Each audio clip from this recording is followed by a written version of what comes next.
Yes hi hello ಎಲ್ಲ ನನ್ನ ಪ್ರೀತಿಯ ಸ್ಪರ್ಧಾ ಸ್ನೇಹಿತರಿಗೂ ಇವತ್ತಿನ ಒಂದು ತರಗತಿಗೆ ಸ್ವಾಗತ.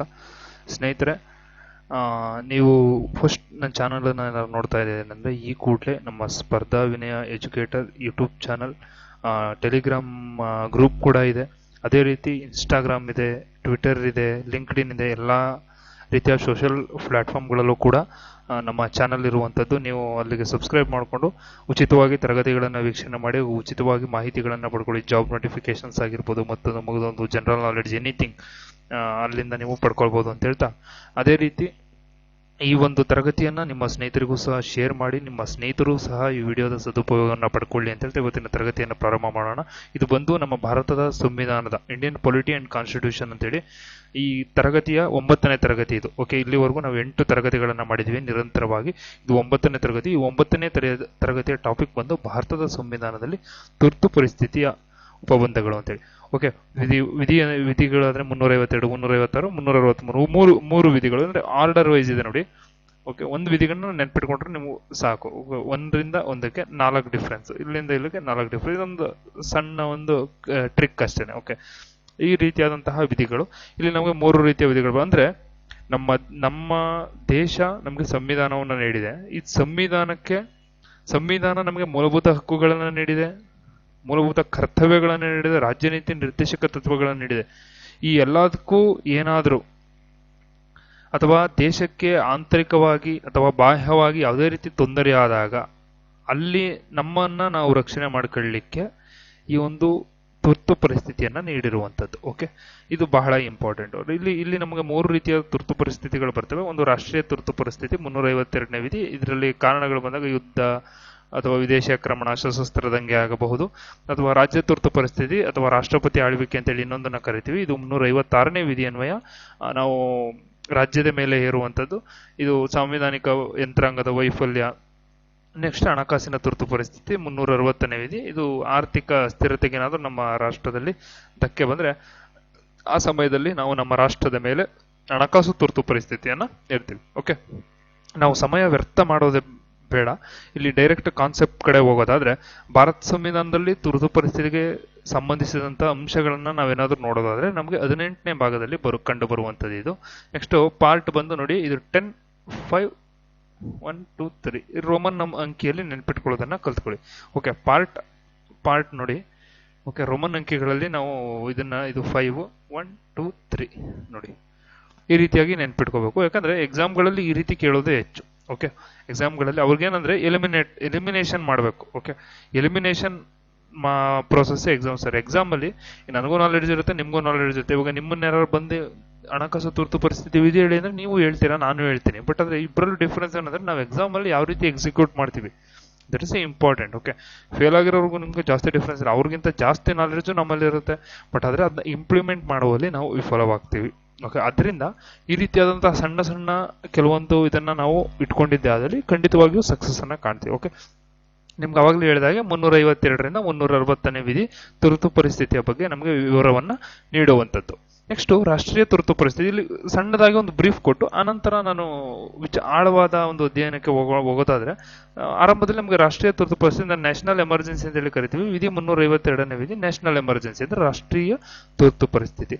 ಅಂದ್ರೆ ದೇಶದ ಭದ್ರತೆಗೆ ಏನಾದರೂ ಧಕ್ಕೆ ಬಂದಾಗ, ದೇಶದ ಭದ್ರತೆಗೆ ಧಕ್ಕೆ ಬಂದಾಗ ನಮ್ಮ ಭಾರತದ ರಾಷ್ಟ್ರಪತಿಗಳು ಇದನ್ನ ಘೋಷಿಸಬಹುದು. ಅಂದ್ರೆ ಕಾರಣಗಳು ಏನೇನು ಅಂದ್ರೆ ನೋಡಿ, ಇಲ್ಲಿದೆ ಯುದ್ಧ, ವಿದೇಶಿ ಆಕ್ರಮಣ ಅಥವಾ ಸಶಸ್ತ್ರ ದಂಗೆ, ಆರ್ಮಡ್ ರೆಬಿಲಿಯನ್. ಓಕೆ, ಈ ರೀತಿಯಾದಂತಹ ಕೆಲವೊಂದು ಇದು ಅಂದ್ರೆ ನಾನು ಇಲ್ಲಿ ಕಾರಣಗಳು ಉದಾಹರಣೆಗಳನ್ನು ಕೂಡ ಇನ್ನೂ ಹಲವಾರು ರೀತಿಯಲ್ಲಿ ಆಗಬಹುದು. ಯುದ್ಧ ಆಗಬಹುದು, ವಿದೇಶಿ ಆಕ್ರಮಣ, ಸಶಸ್ತ್ರ ದಂಗೆ. ಈ ರೀತಿ ಆದಾಗ ರಾಷ್ಟ್ರೀಯ ತುರ್ತು ಪರಿಸ್ಥಿತಿಯನ್ನ ರಾಷ್ಟ್ರಪತಿಗಳು ಘೋಷಣೆ ಮಾಡುವಂಥದ್ದು. Okay, important. ನೆಕ್ಸ್ಟ್ ವಿಶೇಷತೆ ಏನು ಅಂದ್ರೆ ಈ ಸಮಯದಲ್ಲಿ ಈಗ ನಿಮ್ಗೆ ರಾಷ್ಟ್ರಪತಿ ಆಡಳಿತವನ್ನ ರಾಷ್ಟ್ರಪತಿ ಆಡಳಿತ ಅಲ್ಲ, ನ್ಯಾಷನಲ್ ಎಮರ್ಜೆನ್ಸಿಯನ್ನ ನಾವು ರಾಷ್ಟ್ರದಲ್ಲಿ ಏನಾದರೂ ಏರಿದ್ರೆ ಏನಾಗುತ್ತೆ ಅಂದ್ರೆ ಇಲ್ಲಿ ಕೇಂದ್ರ ಸರ್ಕಾರ ಶಕ್ತಿಶಾಲಿ ಆಗುತ್ತೆ, ಮತ್ತೆ ರಾಜ್ಯಗಳ ಅಧಿಕಾರವನ್ನ ಕೇಂದ್ರ ಸರ್ಕಾರ ತೆಗೆದುಕೊಳ್ಳುವಂಥದ್ದು. ಅಂದ್ರೆ ಇದು ನಮ್ಮ ಭಾರತ. ಓಕೆ, ಒಂದು ಸಣ್ಣದಾಗಿ ಒಂದು ಭಾರತವನ್ನು ನೋಡಿ.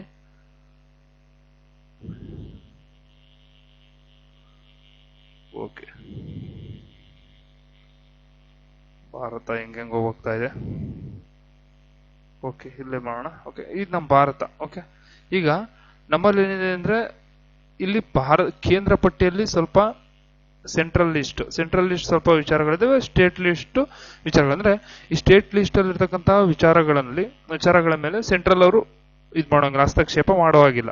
ಈ ರೀತಿ ಇದೆ. ಓಕೆ, ಈ ರೀತಿ ಇರಬೇಕಾದ್ರೆ ಏನಾಗುತ್ತೆ ಅಂದ್ರೆ ಏನಾದ್ರು ರಾಷ್ಟ್ರೀಯ ತುರ್ತು ಪರಿಸ್ಥಿತಿ ಏನಾದ್ರು ಏರಿದ್ರು ಅಂದ್ರೆ ಆ ಸಮಯದಲ್ಲಿ ಸ್ಟೇಟ್ ಗೌರ್ಮೆಂಟ್ಗೆ ಯಾವುದೇ ರೀತಿ ಅಧಿಕಾರ ಇರೋದಿಲ್ಲ. ಅವಾಗ ಏನಾಗುತ್ತೆ, ಸೆಂಟ್ರಲ್ ಗೌರ್ಮೆಂಟ್. ಇದು ಅಮೆರಿಕದಲ್ಲಿ ಬೇರೆ ಆಗುತ್ತೆ. ಯಾಕಂದ್ರೆ ಅಮೆರಿಕವೂ ಕೂಡ ರಾಜ್ಯಗಳ ಒಕ್ಕೂಟ, ಆದರೆ ಭಾರತವೂ ಕೂಡ ರಾಜ್ಯಗಳ ಒಕ್ಕೂಟ. ಆದ್ರೆ ಅಮೆರಿಕದಲ್ಲಿ ರಾಜ್ಯಗಳ ನಡುವೆ ಏನಿದೆ ಒಪ್ಪಂದ ಇದೆ, ಅದ್ರೆ ನಮ್ಮ ಭಾರತದಲ್ಲಿ ಇದೆಯಾ? ಇಲ್ಲ. ಆದ್ದರಿಂದ ರಾಷ್ಟ್ರೀಯ ತುರ್ತು ಪರಿಸ್ಥಿತಿಯ ಸಂದರ್ಭದಲ್ಲಿ ಕೇಂದ್ರ ಸರ್ಕಾರ ಹೆಚ್ಚು ಶಕ್ತಿಶಾಲಿ ಆಗುತ್ತೆ ಸರ್. ಇಲ್ಲಿ ರಾಜ್ಯಗಳ ಅಧಿಕಾರವನ್ನ ತನ್ನಡೆಗೆ ತೆಗೆದುಕೊಳ್ಳುತ್ತೆ ಅದು ಕೇಂದ್ರ ಸರ್ಕಾರ.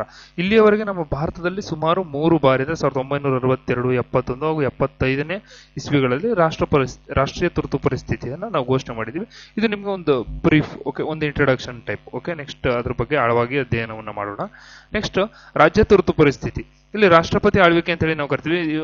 ಇಂಗ್ಲಿಷ್ ಸ್ಟೇಟ್ ಎಮರ್ಜೆನ್ಸಿ ಅಥವಾ ಪ್ರೆಸಿಡೆಂಟ್ಸ್ ರೂಲ್ ಎರಡೂ ಕೂಡ ಒಂದೇ. ರಾಜ್ಯ ತುರ್ತು ಪರಿಸ್ಥಿತಿ ಅಥವಾ ರಾಷ್ಟ್ರಪತಿ ಆಳ್ವಿಕೆ. ನೋಡಿ, ನ್ಯಾಷನಲ್ ಎಮರ್ಜೆನ್ಸಿಯನ್ನ ನಾವು ಏನಂತ ಕರಿತೀವಿ? ನ್ಯಾಷನಲ್ ರಾಷ್ಟ್ರೀಯ ತುರ್ತು ಪರಿಸ್ಥಿತಿ. ಆದ್ರೆ ರಾಜ್ಯ ತುರ್ತು ಪರಿಸ್ಥಿತಿಯನ್ನ ರಾಷ್ಟ್ರಪತಿ ಆಳ್ವಿಕೆ ಅಂತಾನೂ ಕರಿತೀವಿ ಅಥವಾ ರಾಜ್ಯ ತುರ್ತು ಪರಿಸ್ಥಿತಿ ಅಂತಾನೂ ಕರಿತೀವಿ. ಇದಕ್ಕೆ ಸಂಬಂಧಿಸಿದಂತ ವಿಧಿ ಬಂದು 356. ಓಕೆ, ಯಾವುದೇ ಒಂದು ರಾಜ್ಯದಲ್ಲಿ ಸಂವಿಧಾನ ವಿರುದ್ಧವಾಗಿ ನಾವು ಯಾವುದೇ ರೀತಿ ಆಡಳಿತವನ್ನ ಮಾಡುವಾಗಿಲ್ಲ. ಸಂವಿಧಾನದಲ್ಲಿ ಏನಿದೆ ಅದೇ ರೀತಿ ಆಡಳಿತವನ್ನ ಮಾಡಬೇಕು. ಈ ಸಮಯದಲ್ಲಿ ನಾವೇನಾದ್ರೂ ಆಡಳಿತ ನಡೆಸಲು ವಿಫಲವಾದಲ್ಲಿ ಆ ಸಮಯದಲ್ಲಿ ರಾಷ್ಟ್ರಪತಿಗಳು ಇದನ್ನ ಘೋಷಣೆ ಮಾಡ್ತಾರೆ. ಅಂದ್ರೆ ರಾಷ್ಟ್ರಪತಿಗಳು ಒಟ್ಟಿಗೆ ಅವರು ಈಗ ರಾಷ್ಟ್ರಪತಿಗಳು ನೋಡ್ತಿರ್ತಾರೆ. ಓಕೆ, ನಾವು ಕರ್ನಾಟಕ ರಾಜ್ಯ ಎಕ್ಸಾಂಪಲ್, ಕರ್ನಾಟಕದಲ್ಲಿ ಆಡಳಿತ ಸರಿಯಾಗಿಲ್ಲ ಅಂದ ತಕ್ಷಣ ರಾಷ್ಟ್ರಪತಿ ಆಳ್ವಿಕೆ ಏರಿ ಅಂತ ಹೇಳಲ್ಲ. ಅದಕ್ಕಾಗಿ ಕೆಲವು ನಿಯಮಗಳಿದೆ ಸರ್. ಏನಂದ್ರೆ ಸಂವಿಧಾನದ ನಿಯಮಗಳನ್ನು ಪಾಲಿಸಲು ವಿಫಲವಾದ್ರೆ ಅಥವಾ ವಿಫಲ ಏನಾರಾದ್ರೆ ರಾಜ್ಯಪಾಲರ ವರದಿ ಆಧಾರದ ಮೇಲೆ ರಾಷ್ಟ್ರಪತಿಗಳು ಈ ಆಳ್ವಿಕೆಯನ್ನ ಏರುವಂಥದ್ದು. ಅಂದ್ರೆ ಸಂವಿಧಾನಬದ್ಧವಾಗಿ ಆಡಳಿತ ನಡೆಸಲು ಸಾಧ್ಯವಾಗದೆ ಅಥವಾ ಸಂವಿಧಾನದ ನಿಯಮಗಳನ್ನ ನಿರ್ವಹಿಸುವಲ್ಲಿ ರಾಜ್ಯ ಸರ್ಕಾರ ವಿಫಲವಾದರೆ ಅಥವಾ ಆರ್ಥಿಕ ಬಿಕ್ಕಟ್ಟಿಗೆ ಸಿಲುಕಿದರೆ ಅಥವಾ ಅಲ್ಲಿ ನಡೀತಕ್ಕಂಥ ಕೋಮುಗಲಭೆಗಳನ್ನ ಹತ್ತಿಕ್ಲಿಕ್ಕೆ ರಾಜ್ಯ ಸರ್ಕಾರ ವಿಫಲವಾದರೆ ಆ ಸಮಯದಲ್ಲಿ ರಾಜ್ಯಪಾಲರು ಒಂದು ವರದಿಯನ್ನು ರೆಡಿ ಮಾಡಿ ರಾಷ್ಟ್ರಪತಿಯವರಿಗೆ ಕಳಿಸ್ತಾರೆ. ಆ ಸಮಯದಲ್ಲಿ ರಾಷ್ಟ್ರಪತಿಯವರು ಏನ್ ಮಾಡ್ತಾರೆ? ಓಕೆ, ರಾಷ್ಟ್ರಪತಿಗಳು ಕೂಡ ಕೇಂದ್ರ ಸರ್ಕಾರದ ಒಂದು ಏನಿರುತ್ತೆ ಕೇಂದ್ರ ಸರ್ಕಾರ ಏನ್ ಅವ್ರಿಗೆ ಇದನ್ನ ಕೊಡುತ್ತೆ ಅದ್ರ ಪರವಾಗಿ ಕೆಲಸ ಮಾಡ್ಬೇಕು. ಅಂದ್ರೆ ಅವ್ರಿಗೆ ಸಲಹೆ ಮತ್ತು ಸೂಚನೆಗಳನ್ನ ನೀಡಲಿಕ್ಕೆ ಪ್ರಧಾನಮಂತ್ರಿ ಮತ್ತು ನೇತೃತ್ವದ ಮಂತ್ರಿಮಂಡಲ ಇರುತ್ತೆ. ಈಗ ನೆಕ್ಸ್ಟ್ ಬಂದು ನಿಮ್ಗೆ ರಾಷ್ಟ್ರಪತಿ ಟಾಪಿಕ್. ಓಕೆ, ನಾನು ನಿಮ್ಗೆ ಎಮರ್ಜೆನ್ಸಿನೇ ಯಾಕೆ ಈಗಲೇ ಮಾಡ್ತಾ ಇದ್ದೀನಿ ಅಂದ್ರೆ ನಿಮ್ಗೆ ಈಗ ಎಮರ್ಜೆನ್ಸಿ ಮಾಡಿದ್ರೆ ನೆಕ್ಸ್ಟ್ ರಾಷ್ಟ್ರಪತಿ ಇದನ್ನ ಮಾಡುವಾಗ, ಕಾರ್ಯಗಳನ್ನ ಮಾಡುವಾಗ ನಾನು ಎಮರ್ಜೆನ್ಸಿ ಬಗ್ಗೆ ಹೇಳಿದ್ರೆ ಬೇಗ ಕನೆಕ್ಟ್ ಆಗ್ತೀರಾ ನೀವು.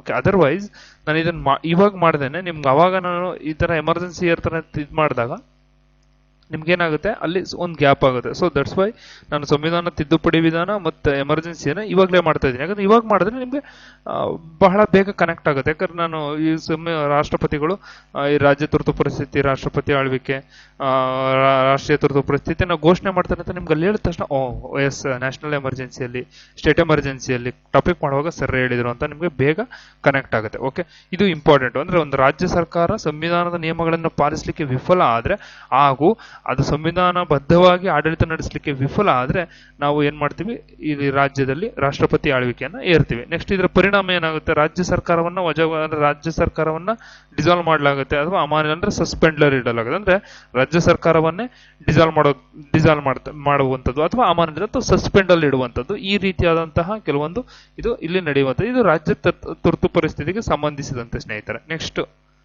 ಹೋಗೋದಾದ್ರೆ ಇಲ್ಲಿ ಹಣಕಾಸಿನ ತುರ್ತು ಪರಿಸ್ಥಿತಿ. ಒಂದು ರಾಷ್ಟ್ರೀಯ ತುರ್ತು ಪರಿಸ್ಥಿತಿ 352ನೇ ವಿಧಿ. ನೆಕ್ಸ್ಟ್ ರಾಜ್ಯ ತುರ್ತು ಪರಿಸ್ಥಿತಿ 356. ನೆಕ್ಸ್ಟ್ ಹಣಕಾಸು 360. ಮೂರು ಕೂಡ ಬಹಳ ಇಂಪಾರ್ಟೆಂಟ್ ಆಗಿ ಎಕ್ಸಾಂಪಲ್ ಕೇಳ್ತಿರ್ತಾರೆ. ಆದ್ದರಿಂದ ಹಣಕಾಸು ತುರ್ತು ಪರಿಸ್ಥಿತಿ, ಫಿನಾನ್ಷಿಯಲ್ ಎಮರ್ಜೆನ್ಸಿ ವಿಧಿ 360.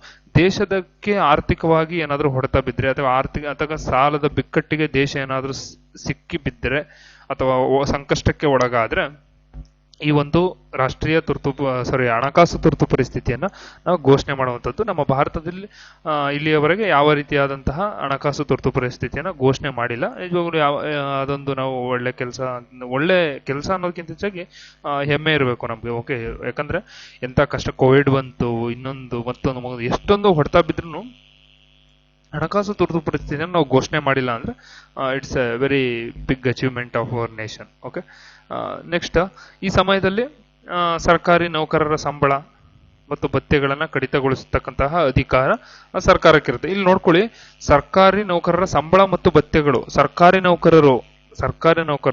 ಓಕೆ, ಇಲ್ಲಿ ನಾನು ಯಾಕಂದ್ರೆ ನೆಕ್ಸ್ಟ್ ನಾನು ಸಂಸತ್ ಮಾಡುವಾಗ ಹೇಳ್ತೀನಿ, ಲಾಭದಾಯಕ ಹುದ್ದೆ ಯಾವುದು, ಲಾಭದಾಯಕವಲ್ಲದ ಹುದ್ದೆ ಯಾವುದು? ಲಾಭದಾಯಕವಲ್ಲದ ಅಂದ್ರೆ ಇಲ್ಲಿ ನೋಡ್ಕೊಳ್ಳಿ, ಎರಡು ರೀತಿಯಾದ ಡಿಫ್ರೆನ್ಸ್ ಇದೆ. ಯಾಕಂದ್ರೆ ರಾಜಕಾರಣಿಗಳಿಗೂ ಸಂಬಳ ಬರುತ್ತೆ, ಅರೌಂಡ್ MPsಗೆ 1.5 lakhs 1.5 ಲಕ್ಷ ಸಂಬಳ ಬರುತ್ತೆ MP ಗಳಿಗೆ, ಅಲ್ವಾ? MP ಗಳಿಗೆ 1.5 ಲಕ್ಷ ಸಂಬಳ ಬರುತ್ತೆ. ಆದ್ರೆ ಅವರು ಸರ್ಕಾರಿ ನೌಕರಲ್ಲ, ಅವರು ಸಾರ್ವಜನಿಕ ಸೇವಕರು, ಸಿವಿಲ್ ಇದವರು. ಓಕೆ, ರೆಪ್ರೆಸೆಂಟೇಟಿವ್ಸ್ ಅವರು. ಓಕೆ, ಸಾರ್ವಜನಿಕ ಸೇವಕರು. ಆದ್ರಿಂದ ಇಲ್ಲಿ ಏನಾಗುತ್ತೆ ಅಂದ್ರೆ ಅವ್ರನ್ನ ನಾವು ಲಾಭದಾಯಕ ಹುದ್ದೆ ಅನ್ಲಿಕ್ಕೆ ಬರೋದಿಲ್ಲ. ಏನಕ್ಕಂದ್ರೆ 5 ವರ್ಷ ಮಾತ್ರ ಅಧಿಕಾರದಲ್ಲಿರುವಂತವ್ರು, ಒಂದು 5 ವರ್ಷ. ನಾವು ಹಂಗಲ್ಲ, 60 ವರ್ಷ ನಮ್ದು. 60 ವರ್ಷ ಅಂದ್ರೆ ಮೋಸ್ಟ್ ಪ್ರಾಬಬ್ಲಿ 30 ವರ್ಷ ಕೆಲಸ ತಗೊಂಡ್ರೆ 30 ವರ್ಷ ನಮ್ಮಂದ್ರೆ ನಾವು ಇರೋವರೆಗೂ ನಾವು ಸರ್ಕಾರದ ಸರ್ಕಾರದಿಂದ ಕೊಡ್ತಕ್ಕಂತಹ ಸವಲತ್ತುಗಳನ್ನ ತೆಗೆದುಕೊಳ್ತಾ ಇರ್ತೀವಿ.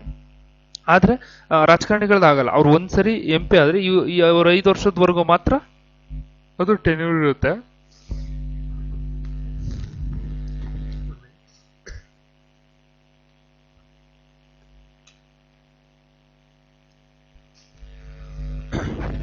ಓಕೆ, ಸಾರಿ, ಅವ್ರು 5 ವರ್ಷದವರೆಗೂ ಮಾತ್ರ ಟೆನ್ಯೂರ್ ಇರುತ್ತೆ. ಅನಂತರ ಅವರು ರಿಟೈರ್ಡ್ ಅಂದ್ರೆ ಹೊರಗುಳಿತಾರೆ, ಎಲೆಕ್ಷನ್ ಅಲ್ಲಿ ಸೋತ್ರೆ ಹೊರಗುಳಿತಾರೆ. ಆದ್ರೆ ನಮ್ದು ಲಾಭದಾಯಕ ಹುದ್ದೆ, ಸರ್ಕಾರಿ ನೌಕರರು ಲಾಭದಾಯಕ ಹುದ್ದೆ. ಓಕೆ, ಈ ಸಮಯದಲ್ಲಿ ಹಣಕಾಸು ತುರ್ತು ಪರಿಸ್ಥಿತಿಯನ್ನ ನೋಡಿ, ಈ ಲೈನ್ ಅನ್ನ ತುಂಬಾ ಕ್ಲೀನ್ ಆಗಿ ನೆನ್ಪಿಟ್ಕೊಳ್ಳಿ, ಅಂದ್ರೆ ವಿಶೇಷತೆ. ಇದನ್ನ ನೆಕ್ಸ್ಟ್ ರಾಷ್ಟ್ರಪತಿಗಳು ಮಾಡುವಾಗ ನಾನು ಇದನ್ನ ಪದೇ ಬಳಸ್ತಾ ಇರ್ತೀನಿ. ಓಕೆ, ಇದನ್ನ ನೆನ್ಪಿಟ್ಕೊಳ್ಳಿ. ಈ ಸಮಯದಲ್ಲಿ ಸರ್ಕಾರಿ ನೌಕರರ ಸಂಬಳ ಮತ್ತು ಭತ್ಯೆಯನ್ನ ಕಡಿತಗೊಳಿಸುವ, ಅಂದ್ರೆ ಕೊಡೋದೇ ಇಲ್ಲ ಅಂತ ಹೇಳಲ್ಲ. ಅಂದ್ರೆ ಫಾರ್ ಎಕ್ಸಾಂಪಲ್ 1 lakh ಬರ್ತಿತ್ತು ಅಂದ್ರೆ, ಇಲ್ವಾ 100 ರೂಪಾಯಿ ಬರ್ತಿತ್ತು ಅಂದ್ರೆ ನಿಮ್ಗೆ ನಾವು 50 ರೂಪಾಯಿ ಕೊಡ್ತೀವಿ, ಇನ್ನು 50 ರೂಪಾಯಿ ನೆಕ್ಸ್ಟ್ ಕೊಡ್ತೀವಿ, ಇನ್ನು 50 ರೂಪಾಯಿ. ಯಾಕಂದ್ರೆ ನಮ್ಗೆ ಹಣಕಾಸು ತುರ್ತು ಪರಿಸ್ಥಿತಿ ಇದೆ. ಯಾಕಂದ್ರೆ ನೋಡಿ, ಈ 50 ರೂಪಾಯಿ ಏನಾದ್ರು ಕೊಟ್ರೆ ಇವ್ರ 50 ರೂಪಾಯಿನಾದ್ರೂ ಜೀವನ ಮಾಡ್ಬೋದು. ನೀವು 100 ರೂಪಾಯಿನೂ ಕೊಡ್ಲಿಲ್ಲ ಅಂದ್ರೆ ಏನಾಗ್ಬೇಕು? ಅದರಿಂದ ಅವ್ರು ಹೇಳೋದೇನಂದ್ರೆ, ನಾವು 50 ರೂಪಾಯಿ ಕೊಡ್ತೀವಿ, 5 ರೂಪಾಯಿ ಜೀವನ ಮಾಡಿ, ಇನ್ ಮಿಕ್ಕಿದ 50 ರೂಪಾಯಿನ ಸ್ವಲ್ಪ ದಿನ ಬಿಟ್ಟು ಹಾಕೊಡ್ತೀವಿ. ಈ ರೀತಿ ಅದನ್ನ ಕಡಿತಗೊಳಿಸ್ತಕ್ಕಂತ ಅಧಿಕಾರ ಒಂದು ಕೇಂದ್ರ ಸರ್ಕಾರಕ್ಕೆ ಇರುವಂತದ್ದು. ಓಕೆ, ಇಲ್ಲಿಯವರೆಗೂ ಒಂದು ಬಾರಿಯೂ ನಮ್ಮ ಭಾರತದ ಮೇಲೆ ಹಣಕಾಸು ತುರ್ತು ಪರಿಸ್ಥಿತಿಯನ್ನ ಘೋಷಣೆ ಮಾಡಲಾಗಿಲ್ಲ. ಅದೊಂದು ನೆನಪಲ್ಲಿಟ್ಕೊಳ್ಳಿ ಸ್ನೇಹಿತರೆ. ಇಲ್ಲಿ ತುರ್ತು ಪರಿಸ್ಥಿತಿಯ ಸಮಯದಲ್ಲಿ ಸಂವಿಧಾನದ ವಿಧಿ 20 ಮತ್ತು 21 ಹೊರತುಪಡಿಸಿ ಉಳಿದ ಮೂಲಭೂತ ಹಕ್ಕುಗಳನ್ನ ತಾತ್ಕಾಲಿಕವಾಗಿ ರದ್ದುಗೊಳಿಸಬಹುದು. ಇಲ್ಲಿ 20 ಮತ್ತು 21 ನಿಮಗೆ ಗೊತ್ತಿರಬೇಕು, ಜೀವಿಸುವ ಮತ್ತು ವೈಯಕ್ತಿಕ ಸ್ವಾತಂತ್ರ್ಯದ ಹಕ್ಕು 21, ಮತ್ತು 20 ಬಂದು ಅಪರಾಧಿಗಳಿಗೆ ರಕ್ಷಣೆ ನೀಡುವ ಹಕ್ಕು. ಸರ್ ಬಿಡ್ರಿ ಸರ್, ಅವ್ರ ಅಪರಾಧಿಗಳು, ಅವ್ರಿಗೆ ಯಾಕೆ ಸರ್ ರಕ್ಷಣೆ ಕೊಡಬೇಕು ಅನ್ನೋ ಆಗಿಲ್ಲ. ಯಾಕಂದ್ರೆ ಅವ್ರು ಅಪರಾಧ ಮಾಡಿದ್ಕೆ ಆಲ್ರೆಡಿ ಅವರು ಜೈಲಲ್ಲಿದ್ದಾರೆ. ಓಕೆ, ಅದನ್ನ ನಾವು ಗಮನಿಸಬೇಕು. ಅವ್ರು ಅಪರಾಧ ಮಾಡಿದ್ಕೆ ಆಲ್ರೆಡಿ ಜೈಲಲ್ಲಿದ್ದಾರೆ. ಅಪರಾಧ ಮಾಡಿದಕ್ಕೆ ಜೈಲಲ್ಲಿದ್ದಾರೆ ಅಂದ್ಬಿಟ್ಟು ಅವ್ರಿಗೆ ರಕ್ಷಣೆ ಇಲ್ಲ. ಅವ್ರಿಗೆ ರಕ್ಷಣೆ ಕೊಡ್ಬೇಕಾದ್ರೆ ಹೊರಗಡೆ ಪ್ರಪಂಚ ನೋಡಿರಲ್ಲ ಅವ್ರು ಏನಾಗಿರುತ್ತೆ, ಅದರಿಂದ ಅವ್ರಿಗೆ ರಕ್ಷಣೆ ಕೊಡಬೇಕು. ಇದೊಂದು ಬಹಳ ಇಂಪಾರ್ಟೆಂಟ್. ಈಗ ನೆಕ್ಸ್ಟ್ ನಾವು ಸ್ವಲ್ಪ ಆಳವಾಗಿ ಅಧ್ಯಯನ ಮಾಡೋದಾದ್ರೆ, ವಿಧಿ 352 ರಾಷ್ಟ್ರೀಯ ತುರ್ತು ಪರಿಸ್ಥಿತಿ. ಇದನ್ನ ಘೋಷಣೆ ಮಾಡ್ಬೇಕಂದ್ರೆ ಕೇವಲ ಮೌಖಿಕ ಸೂಚನೆ ಸಾಲೋದಿಲ್ಲ. ಮೌಖಿಕ ಸೂಚನೆ ಅಂದ್ರೆ ಫಾರ್ ಎಕ್ಸಾಂಪಲ್ ಪ್ರಧಾನಮಂತ್ರಿ ಅವರು, ಇಲ್ಲ ದ್ರೌಪದಿ ಮುರ್ಮು ಮೇಡಮ್ ಅವರೇ ಈಗ ರಾಷ್ಟ್ರೀಯ ತುರ್ತು ಪರಿಸ್ಥಿತಿಯನ್ನ ಏರಿ ಅಂದ ತಕ್ಷಣ ಅವ್ರು ಏರಲ್ಲ. ಏನಕ್ಕಂದ್ರೆ ಅದಕ್ಕೊಂದು ಒಂದು ಕೊರಮ್ ಇದೆ, ಒಂದು ಪ್ರೊಸೀಜರ್ ಇದೆ. ಅದಕ್ಕೆ ಆ ಪ್ರೊಸೀಜರ್ ಅನ್ನ ನಾವು ತಗೊಂಡೋಗಿ ಅದನ್ನ ಘೋಷಣೆ ಮಾಡಬೇಕು. ಅಂದ್ರೆ ಲಿಖಿತ ಅನುಮೋದನೆ. ಅಂದ್ರೆ 1978ರಲ್ಲಿ ಸಂವಿಧಾನಕ್ಕೆ ತಿದ್ದುಪಡಿ ಮಾಡಿದ್ರು. ಅಂದ್ರೆ ಸಚಿವ ಸಂಪುಟ, ಕ್ಯಾಬಿನೆಟ್ ರಾಷ್ಟ್ರಪತಿಗಳಿಗೆ ಲಿಖಿತ ರೂಪದಲ್ಲಿ ಶಿಫಾರಸು ಮಾಡುವುದು ಕಡ್ಡಾಯವಾಗಿರ್ತದೆ. ಯಾಕಂದ್ರೆ ನೀವು ರಾಷ್ಟ್ರೀಯ ತುರ್ತು ಪರಿಸ್ಥಿತಿಯನ್ನ ಘೋಷಣೆ ಮಾಡ್ಬೇಕಂದ್ರೆ ಕಡ್ಡಾಯವಾಗಿ ಕ್ಯಾಬಿನೆಟ್ ದರ್ಜೆ ಸಚಿವರು, ಎಲ್ಲಾ ಸಚಿವರಲ್ಲ, ಇಲ್ಲಿ ನಮಗೆ ನೋಡಿ, ಸಚಿವರು ಅಂದ್ರ ತಕ್ಷಣ ಒಂದು ಕ್ಯಾಬಿನೆಟ್ ದರ್ಜೆ ಬರುತ್ತೆ, ಇನ್ನೊಂದು ಸಚಿವರು, ನಾರ್ಮಲ್ ಸಚಿವರು. ಇಲ್ಲಿ ಕ್ಯಾಬಿನೆಟ್ ದರ್ಜೆ, ಕ್ಯಾಬಿನೆಟ್ ಮಿನಿಸ್ಟರ್ಸ್ ಅಂತ ಬರುತ್ತೆ ಸಚಿವರು. ನೆಕ್ಸ್ಟ್ ಉಪಸಚಿವರು, ಇಲ್ಲಿ ರಾಜ್ಯ ಸಚಿವರು, ಇವರೆಲ್ಲ ಬರ್ತಾರೆ. ಓಕೆ, ಇವರೆಲ್ಲ ಅಲ್ಲ, ಕ್ಯಾಬಿನೆಟ್ ದರ್ಜೆಯ ಸಚಿವರು. ಈ ಕ್ಯಾಬಿನೆಟ್ ದರ್ಜೆ ಸಚಿವರು ಏನ್ ಮಾಡಬೇಕು, ಅವರು ರೆಕಮೆಂಡ್ ಮಾಡಬೇಕು ಲಿಖಿತ ರೂಪದಲ್ಲಿ ಒಂದು ಲೆಟರ್ನ ತಗೊಂಡು, ಇಲ್ಲ ಮೇಡಮ್ ನೀವು ಈ ತರ ಪ್ರಾಬ್ಲಮ್ ಇದೆ, ದೇಶಕ್ಕೆ ಯುದ್ಧ ಘೋಷಣೆ ಮಾಡುವ ಒಂದು ಇದರಲ್ಲಿದ್ದೀವಿ ನಾವು. ಓಕೆ, ನಮ್ಮ ಪಕ್ಕದಲ್ಲಿರ್ತಕ್ಕಂಥ one of the world's beautiful country Pakistan, ಅದರ ಮೇಲೆ ನಾವು ಯುದ್ಧವನ್ನು ಮಾಡೋರಿದ್ದೀವಿ ಅಂತೇಳಿ ನೀವು ಏನ್ ಮಾಡಬೇಕು, ಲಿಖಿತ ರೂಪದಲ್ಲಿ ಅವರು ಒಂದು ಸ್ಟೇಟ್ಮೆಂಟ್ ಅನ್ನ ಕೊಡಬೇಕು, ಒಂದು ಇದನ್ನ ಶಿಫಾರಸು ಮಾಡಬೇಕು. ಆ ಸಮಯದಲ್ಲಿ ರಾಷ್ಟ್ರಪತಿಗಳನ್ನ ಕೂಲಂಕುಷವಾಗಿ ಪರಿಶೀಲಿಸಿ ಆನಂತರ ರಾಷ್ಟ್ರೀಯ ತುರ್ತು ಪರಿಸ್ಥಿತಿಯನ್ನ ಘೋಷಣೆ ಮಾಡುವಂಥದ್ದು. ಓಕೆ, ಇದಕ್ಕೆ ಸಂಸತ್ತಿನ ಅನುಮೋದನೆ ಬೇಕು ಸರ್. ಅಂದ್ರೆ ಘೋಷಣೆ ಆದ 1 ತಿಂಗಳ ಒಳಗಾಗಿ ಸಂಸತ್ತಿನ ಉಭಯ ಸದನಗಳು, ಲೋಕಸಭೆ ಮತ್ತು ರಾಜ್ಯಸಭೆ ಇದನ್ನ ವಿಶೇಷ ಬಹುಮತದೊಂದಿಗೆ ಅನುಮೋದಿಸಬೇಕು. ನೋಡಿ, ಇಲ್ಲಿ ಏನಕ್ಕೆ ನಾನು ಪದೇ ನಿಮ್ಗೆ ಸಂವಿಧಾನ ತಿದ್ದುಪಡಿ ವಿಧಾನ ಮಾಡ್ಬೇಕಾದ್ರೂ ನಿಮ್ಗೆ ಅದನ್ನೇ ನಾನು ಹೇಳಿರೋದು. ಅಂದ್ರೆ ಇವನ್ ಏನಕ್ಕೆ ಮೂಲಭೂತ ಹಕ್ಕು, ಮೂಲಭೂತ ಕರ, ರಾಜ್ಯ ನೀತಿ ನಿರ್ದೇಶಕ ತತ್ವಗಳಾದ್ಮೇಲೆ ಸಡನ್ಲಿ ಇದಕ್ಕೆ ಹೋದೆ, ಸಂವಿಧಾನ ತಿದ್ದುಪಡಿ ವಿಧಾನಕ್ಕೆ ಹೋದೆ. ಅದಾದ್ಮೇಲೆ ತುರ್ತು ಪರಿಸ್ಥಿತಿ ಏನಕ್ಕಂದ್ರೆ ನೆಕ್ಸ್ಟ್ ನಿಮ್ಗೆ ಇದ್ರ ಮೇಲೆ ಕಾನ್ಸೆಪ್ಟ್ಗಳು ಹೋಗುತ್ತೆ, ಕಾನ್ಸೆಪ್ಟ್ಗಳು ಅದ್ರ ಮೇಲೆ ಹೋಗುತ್ತೆ. ನೆಕ್ಸ್ಟ್ ಮೂಲಭೂತ ಹಕ್ಕುಗಳ ಮೇಲೆ ನೋಡಿ ಕಾನ್ಸೆಪ್ಟ್ಗಳು ಹೆಂಗ್ ಬರ್ತಾ ಇದೆ. ಸೊ ಒಂದಕ್ಕೊಂದಕ್ಕೆ ಲಿಂಕ್ ಇರುತ್ತೆ, ಒಂದು ಸೀರೀಸ್ ಅಲ್ಲಿ ಮಾಡ್ತಾರ ಉದ್ದೇಶನೇ ಅದು. ಓಕೆ, ಒಂದಕ್ಕೊಂದಕ್ಕೆ ಲಿಂಕ್ ಇರುತ್ತೆ ಅನ್ನೋ ಒಂದು ಉದ್ದೇಶವನ್ನು ಇಟ್ಕೊಂಡು ಮಾಡ್ತಾ ಇರುವಂತದ್ದು. ಓಕೆ, ಇಲ್ಲಿ ಅನುಮೋದಿಸ್ಬೇಕು. ಒಮ್ಮೆ ನೋಡಿ, ಈಗ for example today March 20. Okay, ಇವತ್ತು ಮಾರ್ಚ್ 21, 22, 23, ಮಾರ್ಚ್ 23. Okay, March 23. ಈ ಮಾರ್ಚ್ 23ನೇ ತಾರೀಕು ಕ್ಯಾಬಿನೆಟ್ ಮಿನಿಸ್ಟರ್ಸ್ ಏನ್ ಮಾಡಿದ್ರು, ದ್ರೌಪದಿ ಮುರ್ಮು ಅವ್ರಿಗೆ ಹೇಳಿ ನಮ್ಮ ಭಾರತದ ಮೇಲೆ ರಾಷ್ಟ್ರೀಯ ತುರ್ತು ಪರಿಸ್ಥಿತಿಯನ್ನು ಏರಿದ್ರು. ಅವರು ತುರ್ತು ಪರಿಸ್ಥಿತಿಯನ್ನು ಏರಿದ್ರು. ಬಟ್ ಆದ್ರೆ ತುರ್ತು ಪರಿಸ್ಥಿತಿಯನ್ನ ಏರಿದ್ರಿ, ಯಾವ್ದಕ್ಕಾಗಿ ಏರಿದ್ರಿ? ಇದಕ್ಕೆ ನೀವು, ಯಾಕಂದ್ರೆ ಮಂತ್ರಿಗಳೆಲ್ಲರೂ ನೋಡಿ ಬಹಳ ಇಂಪಾರ್ಟೆಂಟ್. ಏನಕ್ಕಂದ್ರೆ ಇಲ್ಲಿ ಓಕೆ ಅವರು ಹಂಗಲ್ಲ, ಕಾನ್ಸೆಪ್ಟ್ ಕ್ಲಾರಿಟಿ ತಗೊಳ್ಳಿ. ಈಗ ನೀವ್ ಏನಕ್ಕೆ ತುರ್ತು ಪರಿಸ್ಥಿತಿಯನ್ನು ಇರುತ್ತೆ, ಕ್ಯಾಬಿನೆಟ್ ಅಲ್ಲಿ ಎಷ್ಟು ಜನ ಇರ್ತಾರೆ? 10 ಜನ ಮಿನಿಸ್ಟರ್ ಇರ್ತಾರೆ. ಎಕ್ಸಾಂಪಲ್ 10 ಜನ ಮಿನಿಸ್ಟರ್ ಇರ್ತಾರೆ. ಇಡೀ ದೇಶನ 10 ಜನದ ಕಲ್ ಕೊಡಕ್ಕಾಗತ್ತಾ? ಇಲ್ಲ, ಯಾಕಂದ್ರೆ ಎಲ್ರದ್ದು ಒಮ್ಮತ ಬೇಕಲ್ಲ. ಓಕೆ, 500+ MPs ಇದರಲ್ಲಿ, ಎಲ್ರದ್ದು ಒಮ್ಮತ ಬೇಕು. ಅದಕ್ಕೋಸ್ಕರನೇ ನೋಡಿ ಘೋಷಣೆ ಆದ, ಇದು ಇವತ್ತು ಘೋಷಣೆ ಆಯ್ತು ಅಂದ್ರೆ ಮಾರ್ಚ್ 23 ಒಳಗೆ, ಏಪ್ರಿಲ್ 23 ಒಳಗಾಗಿ 1 ತಿಂಗಳ ಒಳಗಾಗಿ ನೀವೇನ್ ಮಾಡ್ಬೇಕು, ಸಂಸತ್ತಲ್ಲಿ ವಿಶೇಷ ಬಹುಮತ ಅಂದ್ರೆ ಎಷ್ಟು, 2/3 ಬಹುಮತದೊಂದಿಗೆ ಅನುಮೋದನೆ ನೀಡಬೇಕು. ಓಕೆ, ಒಂದ್ಸರಿ ಅನುಮೋದನೆ ನೀಡಿದ್ರೆ ಅದು 6th ಮಂತ್ ವ್ಯಾಲಿಡಿಟಿ. ಆಮೇಲೆ ಇವತ್ತ ಓಕೆ ನಿಮ್ ಅನುಮತಿ ನೀಡ್ಬಿಟ್ರಿ, ನಾವು ಅದನ್ನ ಇದ್ ಮಾಡ್ಸಿಲ್ಲ, 6 ತಿಂಗಳು ಮಾತ್ರ ವ್ಯಾಲಿಡಿಟಿ ಇರುತ್ತೆ. ಮತ್ತೆ ಪ್ರತಿ 6 ತಿಂಗಳಿಗೊಮ್ಮೆ ಅದನ್ನ ವಿಶೇಷ ಬಹುಮತದ ಮೂಲಕ ಅಗೇನ್ ನೀವು ಸಂಸತ್ನಲ್ಲಿ ಮಂಡಿಸಬೇಕು, ಅನುಮೋದನೆ ಪಡ್ಕೋಬೇಕು. ನೆಕ್ಸ್ಟ್ ಇದು ಮತ್ತೆ ಅದಕ್ಕೆ ಲಿಮಿಟ್ಸ್ ಇಲ್ಲ. ನೀವು 20 ಸರಿ ಮಾಡಿದ್ರೆ 20 ಸರಿನೂ ಮಾಡಿ ಸರ್. ಓಕೆ, 20 ಸರಿನೂ ಮಾಡಿ, ನಮ್ದೇನ್ ಅಭ್ಯಂತರ ಇಲ್ಲ. ಆದ್ರೆ ಪ್ರತಿ 6 ತಿಂಗಳಿಗೊಮ್ಮೆ ಏನ್ ಮಾಡ್ಬೇಕು, ನೀವು ಸಂಸತ್ತಿನಿಂದ ರಿನ್ಯೂ ಮಾಡ್ಕೊತಾ ಇರ್ಬೇಕು. ರಿನ್ಯೂ ಮಾಡ್ಕೊಳ್ಳೋದು ಅಂತ ನಮ್ಮ ಆಡು ಭಾಷೆಯಲ್ಲಿ ಹೇಳಿದ್ರೆ ಸಂಸತ್ತಿನಿಂದ ಅನುಮೋದನೆ ಪಡ್ಕೋಬೇಕು. ಓಕೆ, ಇದನ್ನ ವಿಶೇಷ ಬಹುಮತ ನೋಡಿ, ಇದಕ್ಕೋಸ್ಕರನೇ ನಾನು ಲಾಸ್ಟ್ ವಿಶೇಷ ಬಹುಮತ ಅಂದ್ರೆ ಏನು ಅಂತ ಹೇಳಿದೀನಿ. ಓಕೆ, ನೆಕ್ಸ್ಟ್ ಮೂಲಭೂತ ಹಕ್ಕುಗಳ ಮೇಲೆ ಯಾವ ರೀತಿ ಪರಿಣಾಮ ಬೀರುತ್ತೆ ರಾಷ್ಟ್ರೀಯ ತುರ್ತು ಪರಿಸ್ಥಿತಿ? ವಿಧಿ 358ರ ಪ್ರಕಾರ ರಾಷ್ಟ್ರೀಯ ತುರ್ತು ಪರಿಸ್ಥಿತಿ ಜಾರಿಯಾದ ಕ್ಷಣ 19ರಲ್ಲಿರುವ 6 ಸ್ವಾತಂತ್ರ್ಯಗಳು ತಾನಾಗಿಯೇ ಅಮಾನತಾಗುತ್ತವೆ. ಅಂದ್ರೆ ನಮಗೆ ವಾಕ್ ಮತ್ತು ಅಭಿವ್ಯಕ್ತಿ ಸ್ವಾತಂತ್ರ್ಯ, ಸಂಘ ಮತ್ತು ಸಭೆ ಸೇರುವ ಸ್ವಾತಂತ್ರ್ಯ, ಹಾಗೂ ಪ್ರೊಟೆಸ್ಟ್ ಮಾಡ್ತಕ್ಕ ಶಸ್ತ್ರರಹಿತ ಸಭೆ ಸೇರುವಂತದ್ದು, ಹಾಗೂ ಎಲ್ಲಿ ದೇಶದೆಲ್ಲೆಡೆ ಸಂಚರಿಸುವ ಸ್ವಾತಂತ್ರ್ಯ, ದೇಶದೆಲ್ಲೆಡೆ ವಾಚಿಸುವ ಸ್ವಾತಂತ್ರ್ಯ, ದೇಶದೆಲ್ಲೆಡೆ ಉದ್ಯೋಗವನ್ನು ಹೊಂದುವ ಸ್ವಾತಂತ್ರ್ಯ, ಇವು 6 ಸ್ವಾತಂತ್ರ್ಯಗಳು ಏನಾಗ್ತವೆ, ಅಮಾನತಾಗುತ್ತೆ.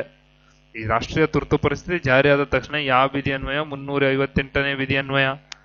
ಅನಂತರ ವಿಧಿ 20 ಲಾಸ್ಟ್ ಹೇಳಿದೆ, ಅಪರಾಧಿಗಳಿಗೆ ಸಂಬಂಧಿಸಿದ ರಕ್ಷಣೆ ಮತ್ತು ಜೀವಿಸುವ ಹಕ್ಕು ಯಾವುದೇ ಕಾರಣಕ್ಕೂ ರದ್ದಾಗಲ್ಲ. ಯಾಕಂದ್ರೆ ಜೀವಿಸುವ ಹಕ್ಕನ್ನ ನೀವು ಜನಗಳು ಕೊಡ್ಲಿಲ್ಲ ಅಂದ್ರೆ ಜನ ಹೆಂಗ್ ಜೀವನ ಮಾಡ್ಬೇಕು? ರಾಷ್ಟ್ರೀಯ ತುರ್ತು ಪರಿಸ್ಥಿತಿ ಅಂತ ಮನೇಲಿ ಇರಕ್ಕಾಗತ್ತಾ? ಮನೇಲಿದ್ರೂ ಕೂಡ ಜೀವನ ಮಾಡ್ಬೇಕಲ್ವಾ? ಅವ್ರಿಗೆ ಅಗತ್ಯವಾದ ಜೀವನವನ್ನ ನಡೆಸಲಿಕ್ಕೆ ಮತ್ತು ಅವರ ವೈಯಕ್ತಿಕ ಜೀವನಕ್ಕೆ ನಾವು ಇಲ್ಲಿ ವ್ಯಾಲ್ಯೂವನ್ನು ನೀಡಬೇಕಾದ್ರೆ ಮತ್ತು ಅಪರಾಧಿಗಳಿಗೆ ಸಂಬಂಧಿಸಿದಂತಹ ರಕ್ಷಣೆ, ಅಪರಾಧಿಗಳಿಗೂ ಕೂಡ ನಾವು ರಕ್ಷಣೆಯನ್ನು ನೀಡಬೇಕಾಗುತ್ತೆ. ಇದು ಕೂಡ ಇಂಪಾರ್ಟೆಂಟ್. ಓಕೆ, ನೆಕ್ಸ್ಟ್ ಇದು ರಾಷ್ಟ್ರೀಯ ತುರ್ತು ಪರಿಸ್ಥಿತಿ ಬಗ್ಗೆ ಆದರೆ ನೆಕ್ಸ್ಟ್ ರಾಷ್ಟ್ರಪತಿ ಆಳ್ವಿಕೆಯ ಬಗ್ಗೆ ನೋಡೋದಾದ್ರೆ ಇಲ್ಲಿ ಇದನ್ನ ಸಾಂವಿಧಾನಿಕ ತುರ್ತು ಪರಿಸ್ಥಿತಿ ಅಂತೇಳಿ ಕರೆಯಲಾಗುತ್ತೆ. ಇಲ್ಲಿ ಸಂಸತ್ತಿನ ಅನುಮೋದನೆ ಅಂದ್ರೆ ಘೋಷಣೆಯಾದ 2 ತಿಂಗಳ ಒಳಗಾಗಿ ಸಂಸತ್ತು ಇದನ್ನ ಸಾಮಾನ್ಯ ಬಹುಮತದೊಂದಿಗೆ ಅನುಮೋದಿಸಬೇಕು. ಅಂದ್ರೆ ನಾನು ನಿಮ್ಗೆ ಹೇಳಿದ್ದೀನಿ, ರಾಜ್ಯಗಳಿಗೆ ಸಂಬಂಧಿಸಿದ ಯಾವುದೇ ಒಂದು ವಿಷಯಕ್ಕೆ ನಾವು ಸಂಸತ್ತಿನಲ್ಲಿ 368ರ ವಿಧಿಯ ಅಡಿಯಲ್ಲಿ ನಾವು ತರೋದಿಲ್ಲ. ಅದನ್ನ ಕೇವಲ ಸರಳ ಬಹುಮತ 1/2 ರಷ್ಟು ಮೆಜಾರಿಟಿಯಿಂದ ನಾವು ಅದನ್ನ ಪಾಸ್ ಮಾಡಬಹುದು. ಓಕೆ, ಲಾಸ್ಟ್ ಟೈಮ್ ಸಂವಿಧಾನ ತಿದ್ದುಪಡಿ ಮಾಡಿದಾಗ ನಾನು ಅದನ್ನ ನಿಮಗೆ ಇನ್ ಡೀಟೇಲ್ ಆಗಿ ಹೇಳಿದ್ದೀನಿ. ಓಕೆ, ಅಂದ್ರೆ ಅಲ್ಲಿ 1 ತಿಂಗಳಿತ್ತು, ಇಲ್ಲಿ 2 ತಿಂಗಳಿದೆ. ಯಾಕಂದ್ರೆ ಓವರ್ ಆಲ್ ರಾಷ್ಟ್ರ ಇದು ಒಂದು ರಾಜ್ಯಕ್ಕಷ್ಟೇ, ಆದ್ದರಿಂದ ಇಲ್ಲಿ 2 ತಿಂಗಳು ಟೈಮ್ ಇದೆ. ಇದು ಸೇಮ್ 6 ತಿಂಗಳು ನೀವು ಒಂದ್ಸರಿ ಅನುಮೋದನೆ ಪಡೆದ್ರೆ 6 ತಿಂಗಳು ಮತ್ತು ಗರಿಷ್ಠ 3 ವರ್ಷಗಳ ಒಳಗೆ ಮಾತ್ರ ವಿಸ್ತರಣೆ ಮಾಡಬೇಕು. ಅಂದ್ರೆ ರಾಷ್ಟ್ರೀಯ ತುರ್ತು ಪರಿಸ್ಥಿತಿ ಎಷ್ಟು ವರ್ಷ ಬೇಕಾದ್ರೂ ನೀವು ವಿಸ್ತರಣೆ ಮಾಡಬಹುದು. ಆದರೆ ರಾಷ್ಟ್ರಪತಿ ಆಳ್ವಿಕೆಯನ್ನ ಕನಿಷ್ಠ 6 ತಿಂಗಳಿಗೊಮ್ಮೆ ರಿನ್ಯೂ ಮಾಡಬೇಕು. ಪ್ಲಸ್ ಗರಿಷ್ಠ 3 ವರ್ಷಗಳವರೆಗೆ ಅದನ್ನ ನಾವು ಇದು ಮಾಡ್ಲಿಕ್ಕೆ ಸಾಧ್ಯ. ಅಂದ್ರೆ 1 ವರ್ಷಕ್ಕಿಂತ ಹೆಚ್ಚು ಕಾಲ ಮುಂದುವರಿಸಲು ಚುನಾವಣೆ ನಡೆಸಲು ಸಾಧ್ಯವಿಲ್ಲ ಎಂಬ ಚುನಾವಣಾ ಆಯೋಗದ ಪ್ರಮಾಣ ಪತ್ರ ಬೇಕಾದ. ಅಂದ್ರೆ ಈಗ 1 ವರ್ಷಕ್ಕಿಂತ ನಾವು ಜಾಸ್ತಿ ಏನಾದರೂ ಮಾಡ್ತೀವಿ ಅಂದ್ರೆ ಅವಾಗ ಚುನಾವಣಾ ಆಯೋಗದಿಂದ ನಾವು ಪ್ರಮಾಣ ಪತ್ರವನ್ನ ತೆಗೆದುಕೊಳ್ಬೇಕು. ಇಲ್ಲ ಚುನಾವಣೆ ನಡೆಸಲಿಕ್ಕೆ ಆಗಲ್ಲ ಈಗ ಅಂತೇಳಿ ಒಂದು ಪತ್ರವನ್ನ ತೆಗೆದುಕೊಳ್ಬೇಕು. ಅದು ಇಂಪಾರ್ಟೆಂಟ್. ಓಕೆ, ಇದೆಲ್ಲ ನ್ಯಾಯಾಂಗ ವಿಮರ್ಶೆ ಅಂದ್ರೆ ಒಂದು ಕೋರ್ಟ್ ಕೇಸ್ ಬರುತ್ತೆ, SR ಬೊಮ್ಮಾಯಿ ಪ್ರಕರಣ. ಇದು ನಮ್ಮ ಕರ್ನಾಟಕದ ಈ ತೀರ್ಪಿನ ಪ್ರಕಾರ ರಾಷ್ಟ್ರಪತಿ ಆಳ್ವಿಕೆಯನ್ನು ನ್ಯಾಯಾಲಯದಲ್ಲಿ ಪ್ರಶ್ನಿಸಬಹುದು. ದುರುದ್ದೇಶ ಪೂರ್ವಕವಾಗಿ ಏನಾದರೂ ರಾಷ್ಟ್ರಪತಿ ಆಳ್ವಿಕೆಯನ್ನ ಏರಿದ್ರೆ ನಾವು ಅದನ್ನ ಸುಪ್ರೀಂ ಕೋರ್ಟ್ ಏನ್ ಮಾಡಬಹುದು, ಬಗೆಹರಿಸಿ ಸರ್ಕಾರವನ್ನ ಮರು ಸ್ಥಾಪನೆ ಮಾಡ್ಲಿಕ್ಕೆ ಅವಕಾಶವನ್ನ ನೀಡುವಂಥದ್ದು ಬಹಳ ಇಂಪಾರ್ಟೆಂಟ್ ಇದೆ. ಓಕೆ, ಇಲ್ಲಿ ಇದನ್ನ ನಾನು ಹೇಳಕ್ ಇಷ್ಟಪಡ್ತೀನಿ.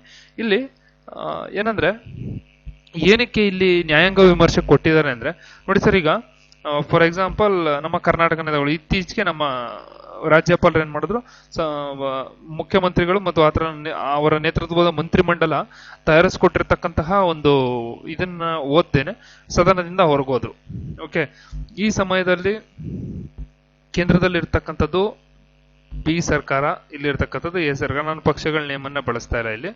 ಓಕೆ, ಇಲ್ಲಿ ಇವೆರಡಕ್ಕೂ ಕೋಆರ್ಡಿನೇಷನ್ ಇಲ್ಲ ಸರ್. ಬೇಸ್ಲಿ ಯಾಕಿರಲ್ಲ ಅಂದ್ರೆ ಯಾಕಂದ್ರೆ ಸೆಂಟ್ರಲ್ ಅಲ್ಲೇ ಬೇರೆ ಸರ್ಕಾರ ಇದೆ, ಸ್ಟೇಟ್ ಅಲ್ಲೇ ಬೇರೆ ಸರ್ಕಾರ ಇದೆ. ನೆಕ್ಸ್ಟ್ ಸರಿ ಇವರು ಕೂಡ ಅಧಿಕಾರಕ್ಕೆ ಬರಬೇಕು ಅನ್ನೋ ಒಂದೇ ಒಂದು ಕಾರಣದಿಂದ ಇಲ್ಲಿ ಕೋಆರ್ಡಿನೇಷನ್ ಇಲ್ಲ.